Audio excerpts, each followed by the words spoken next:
So because compositing, either of textures at low opacities, like we're doing with this texture overlay, or with our creature at 100% opacities, and figurative elements, or with our landscape, it's all about controlling each aspect of the pixels, right?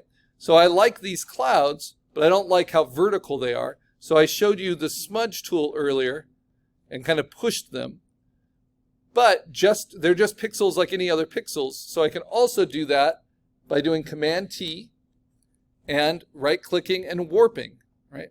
So I can kind of push them around in different ways, like push the clouds to a certain place and stretch them out. Because they're clouds, they're soft, and I want them to be kind of misty, but maybe not super vertical, right? So you can see how it's there kind of everywhere, kind of wrapping around. And then as I erase away from them with my low opacity eraser and reveal kind of the foreground and the clouds wrapping around and lessening as they get close to the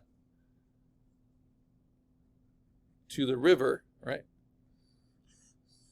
I can also play with their color.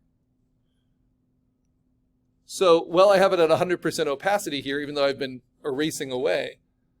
I can go to Image, I can go to Adjustments, I can play with levels, and I can darken them, right? Or brighten them, or keep them where they are. I can limit their highlights if the contrast is too strong. Then I can go to Color Balance, Image Adjustment, Color Balance. And I can try to shift it, and you'll see how huge that changes because it's starting at just a gray cloud. Those were the pixels I used. And I can give it kind of a color to the mist, a filtering of the light. Maybe a little bit warmer. Maybe the shadow's a little bit more cyan. And that will really help to sell it too. And then I can play with hue saturation, though that's not usually as necessary.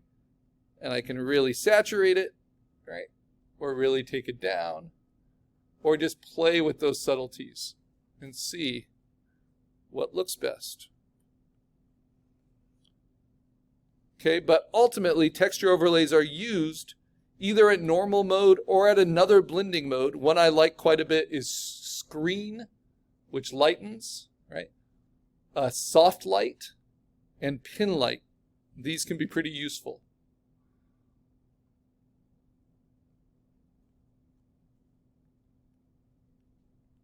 Just for that subtlety, right? But I'm going to try it at normal, and then I'm just going to take its opacity down till I think it looks right. Helps blend my creature. Now, this was my non-destructive dodge overlay layer, and you see how most of the contrast should be in the middle ground, and it is. But what if I want to control in a tighter way the dodging and burning of the creature itself? Well, what I can do is I can go to my creature layer, this one, make a duplicate of it, and then double click on that layer to get to our layer styles, and then do a color overlay where I fill that with middle gray. And say OK. Then what I'm going to do is right click and say rasterize that layer style. There's lots of ways you can do the same thing, but what I just did was I made a gray filled up shape on top of my creature that is the exact shape of my creature, right? That way I can dodge and burn on that and set that to overlay. And this is why that can be really helpful, because your creature has really hard edges. So if I wanted to burn it, but not burn the background behind it, now if I do it on this overlay layer, which is a creature-based overlay layer, and I burn, nice and big, just getting lots of practice at these things, I can darken these feathers without darkening any of the background. Right? And I can be pretty heavy-handed about it because I can dial it in.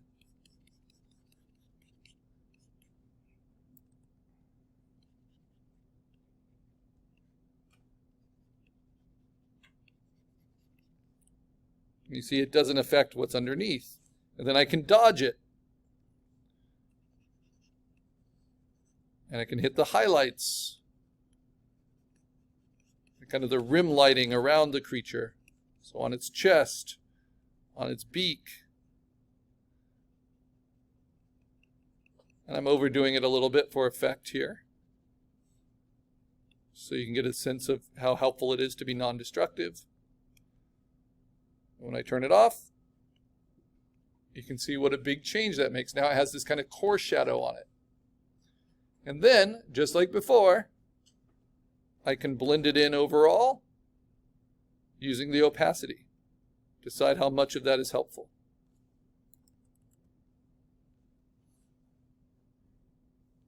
So that's kind of a targeted. Now, what if you want to really control the shadow it's casting? So what I can also do is I can go to my overall, grays, and then I can actually find a shadow shape that would go under my creature like that, and then duplicate it, Command J. Now it's sharp edged. Now if I take that to 100% opacity, you'll see kind of those sharper edges, and it's overlapping on everything. If I duplicate it many times, Command J, you can see how dark that gets, right?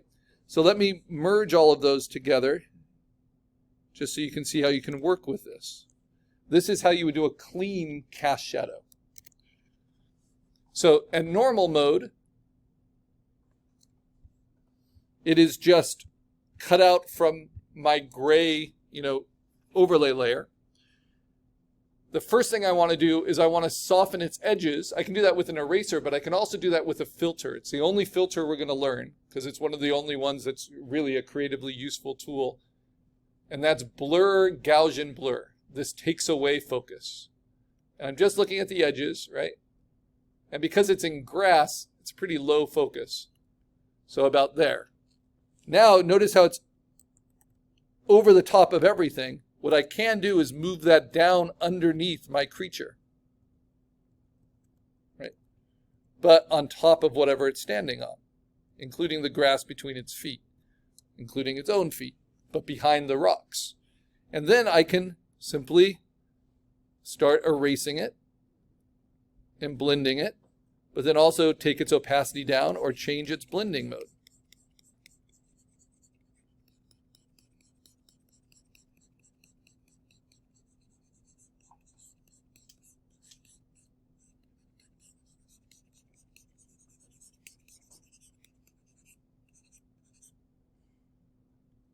So you can see what a difference that makes. I've got those little tufts of grass above it. Right there. Well, that's the rock. Let's see, right? Where are those tufts of grass? Well, they must be higher up. Right there and there. So what I'll do is I'll just move those down.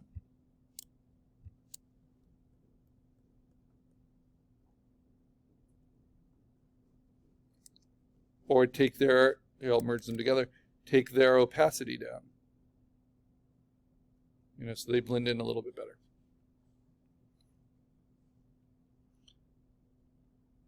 I go to my shadow.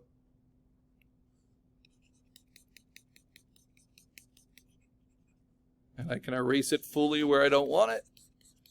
And then just decide how much I do want from what's left.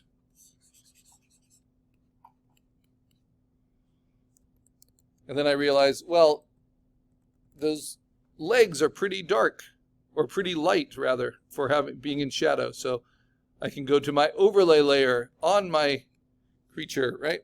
And then I can burn those legs on the non-destructive overlay layer. So all of these are ways to work with what you've got. And then even if I burn and burn and burn, they can only go to black. Right here. But what I can do is I can lasso those legs and that shape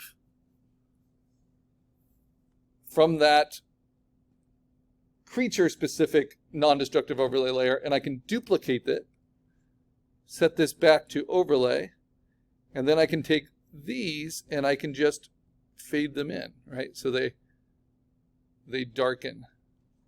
And then I can erase away and burn on that. So there's just so many ways to play with the direction of lighting, control these pixels without hurting your core assets of your creature or your landscape. Okay? And you can play with the color of the shadows, on and on and on. So big difference there. I think I'm going to do some just big sweeps to finish it off. Dispersing some of this texture. And then if I feel like I need more of it, I can always up the opacity, right? But I think that's pretty good.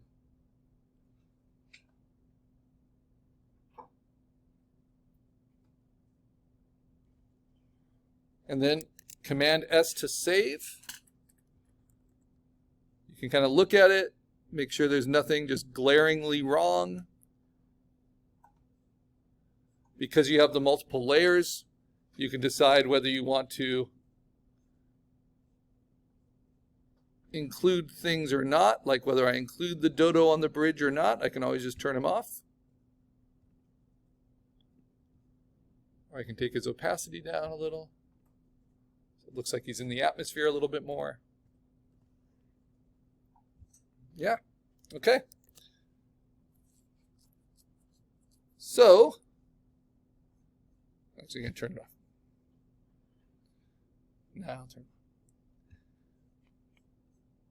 off. Let's turn it in. So once we have it as a PSD, remember this is our Proving Ground 1.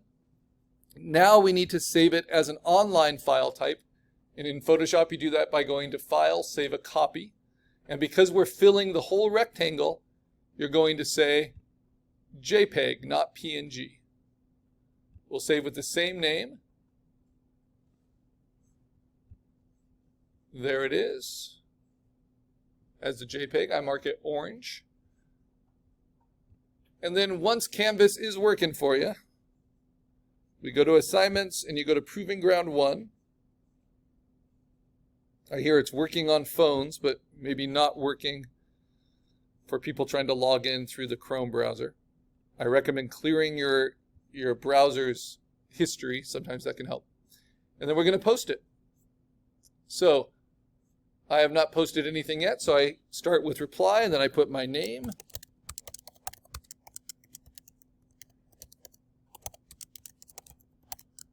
And then the first thing you're going to post is your JPEG of your Proving Ground. Like I said, sometimes I do require you to post your non-destructive overlay layer, but I'm not doing that this semester, right? So that's shown here just to remind you of how they work. I'm going to shrink it so it fits under my name, a little bit bigger than my name. And now I have to think of the other components that are required, because that's just the first requirement of the rubric. So, or actually it's the second part of the rubric. It's this: recognize commonalities among seemingly unrelated situations. So did you place your PNG creature file onto a landscape background image in a way that utilized common light direction and accommodated for the angle of your creature's anatomy? So did I pose the creature to fit the setting, and then did I adjust the lighting and the coloring to make it blend in? And the answer to that is yes, right? If I just went to where I started today, or close to it, right? Big difference from there to there in terms of helping all the lighting, especially on the creature and underneath the creature, match, as well as posing it. Okay, good. Next thing, these other parts of the rubric. Did I accurately identify the resolution, pixels per inch, and physical format also known as the print size, while identifying which of the two main types of digital art resolution your creaturescape is